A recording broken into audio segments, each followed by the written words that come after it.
अस्सलाम वालेकुम बुजुर्गों, दोस्तों और साथी नाज़रीन, इस हफ्ते के फ़िक्र प्रोग्राम में आपका इस्तकबाल है। हिंदुस्तान की सियासत चाहे कहीं पर भी लेके जाए, किसी नहज पर भी लेके जाए, लेकिन जिस तरीके से हिंदुस्तान में अमन भाईचारगी की बात है, उसी तरीके से जैसा हिंदुस्तान में ये कहा जाता है कि हर 50 किलोमीटर पे ज़मीन का रंग बदल जाता है, खाना बदल जाता है, लिबास बदल जाता है, उसी तरीके से हिंदुस्तान में तकरीबन 121 ज़बानें बोली जाती हैं, जो कि डायलेक्ट्स के एतबार से अलग अलग हो जाती हैं, लेकिन 121 ज़बानों का शुमार हिंदुस्तान की लिसानी डिक्शनरी में होता है। इसी को लेकर central institute of Indian languages Mysore में एक इदारा है, जहाँ पे एक नया इनिशिएटिव शुरू किया गया है, जिसका नाम ये दिया जा रहा है कि वो इंडियन लैंग्वेजेस को प्रोटेक्ट करने, डिजिटली और ग्लोबली उसको बचाने के लिए इस इदारे ने एक पहल शुरू की है। ये कहा जा रहा है कि जो हिंदुस्तान की ज़बानें हैं उनको बचाया जाए।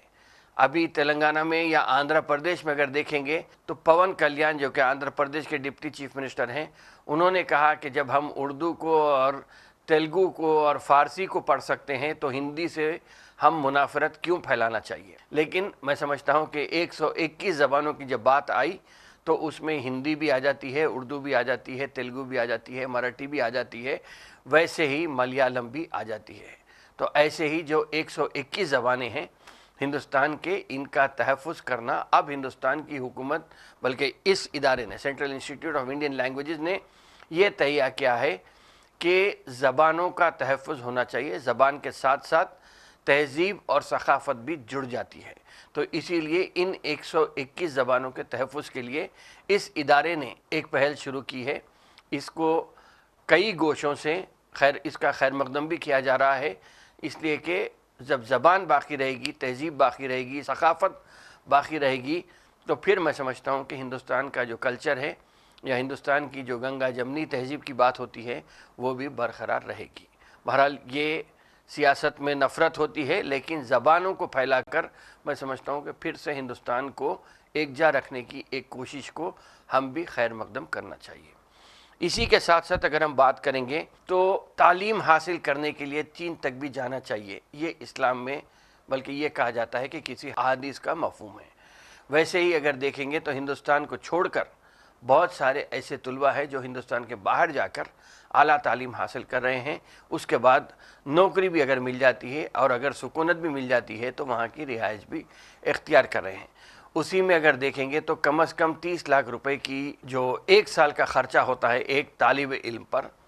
ये आप उसका अंदाज़ा लगा सकते हैं। यहाँ पे तेलंगाना में हम बात करेंगे तो तकरीबन 200 ओवरसीज़ स्कॉलरशिप के तौर पे माइनॉरिटी स्टूडेंट्स को चीफ मिनिस्टर्स ओवरसीज़ स्कॉलरशिप के तहत 20 लाख रुपए ग्रांट दी जाती। वैसा ही मुख्तलिफ स्टेट्स में, ख़ुद हिंदुस्तान में भी ये ऐसे स्कीम्स राइज हैं। इसके अलावा प्राइवेट भी जो लोग जाते हैं वो भी हिंदुस्तान के बाहर जाके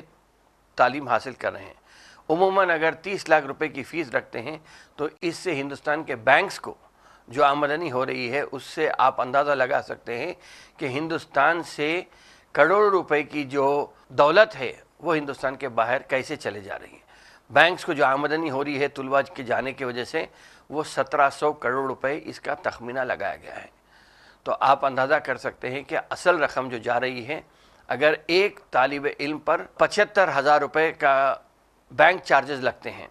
तो 75,000 को आप ज़रब देंगे तो 1700 करोड़ बनेंगे, और उसको अगर हम 75 एक बच्चे पे 75 लगाएंगे तो उसका अगर मैथमेटिक्स कर लिए तो जो करोड़ों अरबों रुपए हिंदुस्तान से जा रहे हैं उसका हम अंदाज़ा लगा सकते हैं। यकीनन हिंदुस्तान में बहुत सारी यूनिवर्सिटीज़ भी आ रहे हैं, लेकिन हम उस लेवल तक नहीं पहुंच रहे हैं जिसकी वजह से बहुत सारे लोग बाहर जाके पढ़ रहे हैं। इसके अलावा अगर देखेंगे तो ट्रंप के आने के बाद से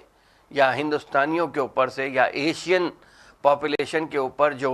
निगाह जो डाली जा रही है उनके ऊपर, उसके बाद वहाँ पे एक सिलसिला अमेरिका में रुका है। तो अगर अमेरिका नहीं जाते हैं तुलबा तालिबात अगर पढ़ने के लिए, आला तालीम हासिल करने के लिए, तो फिर ये तुलबा तालिबात कहाँ पे जा रहे हैं। आज ये एक सर्वे आया है जिसमें यह कहा गया है कि सबसे ज़्यादा पसंदीदा मुल्क जो हैं वो साउथ कोरिया है। सियोल सिटी जो है साउथ कोरिया की, उसके बाद जापान है, उसके बाद यूके है, उसके बाद जर्मनी है। और ہندوستان کے شہروں کا اگر شمار کرتے ہیں تو ان کا رینک 1 2 3 اگر یہ ہوتے ہیں تو 109 114 اور 115 پہ بمبئی، دلی اور بنگلور کا شمار ہوتا ہے۔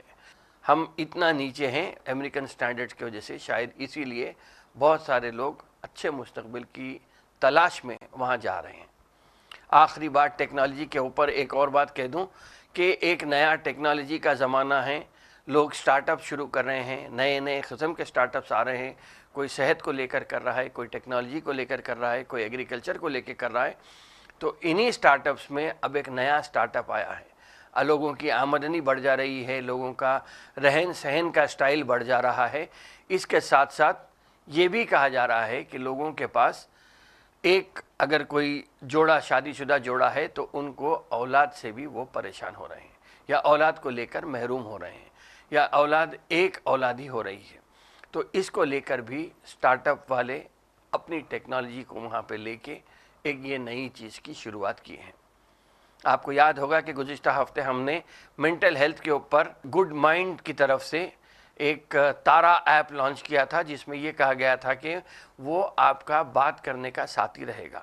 تاکہ آپ سے بات کر کے وہ جج کرے کہ آپ کن حالات میں ہیں اور اپنے حالات کو بہتر بنانے کے لیے آپ کیا کر سکتے ہیں۔ ایک ایڈوائزری رول کے روپ میں تارا ہے جو کہ آرٹیفیشل انٹیلیجنس کے اس میں آپ سے بات کر سکتی ہے۔ اب یہ کہا جا رہا ہے کہ یہ سٹارٹ اپ جو ہے، جو لوگ پریشان ہیں شادی کے بعد شادی شدہ زندگی میں، اولاد کو لے کر پریشان ہیں، اولاد نہ ہونے کی وجہ سے پریشان ہیں، ان کے لیے بھی اب ایک سٹارٹ اپ کا نیا سسٹم شروع ہوا ہے۔ اسی سٹارٹ اپ کو لے کر ایک اور بات یاد آئی کہ چندر بابو نائیڈو نے یہ کہا کہ اب تک ساؤتھ انڈیا کی آبادی کم رہنے کی وجہ سے، جبکہ یہ بات تھی کہ ہندوستان میں ہم دو ہمارے دو کا ایک سلوگن شروع ہوا تھا، چائنا میں یہ ہوا کہ ایک بچے کو ترجیح دی جائے گی، ویسا ہی اب کم پاپولیشن رکھ کے ساؤتھ انڈیا زیادہ ترقی کیا ہے، لیکن اب آبادی کے اعتبار سے جو ڈی لیمیٹیشن ہو رہا ہے پارلیمنٹری کانسٹیٹوئنسیز کا، اس کے اوپر چندر بابو نائیڈو نے یہ کہنا شروع کر دیا ہے کہ کم از کم آپ 3 بچے پیدا کیجئے، تاکہ ہماری آبادی بڑھ جائیں گی، اور آبادی بڑھ جائیں گی تو ہمارا بھی پارلیمنٹری سیٹس میں حصہ بڑھے گا۔ ورنہ اب فی الوقت جو شمالی ہند کی نفرت کی سیاست چلنے والی بی جے پی ہے دلی میں، وہ اس اعتبار سے ڈی لیمیٹیشن کر رہے ہیں کہ جس میں کہ ساؤتھ انڈیا میں پارلیمنٹری سیٹس کم ہو رہے ہیں، جبکہ نارتھ انڈیا میں یہ سیٹس بڑھ رہے ہیں۔ اگر 840 کا جو نشانہ مقرر کیا گیا ہے پارلیمنٹری سیٹس کا، 540 سے 840 کو لے کے جانے کی جو بات ہو رہی ہے، اس میں یو پی ایک، اتر پردیش ہی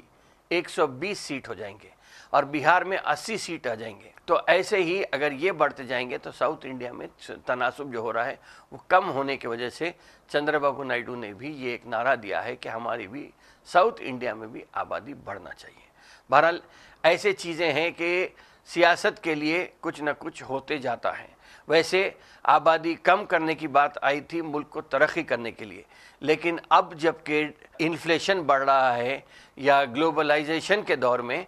آبادی ہی ایسی چیز ہے جو ہندوستان کو اور چائنا کو ڈومیسٹک کنزمپشن زیادہ ہونے کی وجہ سے ان کی معیشت کو، ان کی اکانومی کو سدھارنے میں بہت بڑا رول کر رہا ہے۔ بہرحال اسی لیے شاید کہا جاتا ہے اوپر سے جو فیصلے ہوتے ہیں یا آسمان میں جو فیصلے ہوتے ہیں، شاید اس کو سمجھنے کے لیے دنیا کے لوگوں کو کافی وقت لگے گا، لیکن اوپر کے فیصلوں میں خیر ہوتا ہے، انسان کے فیصلے میں شر ہوتا ہے۔ اسی لیے یہ سیاست ایسی قسم سے چل رہی ہے۔ بہرحال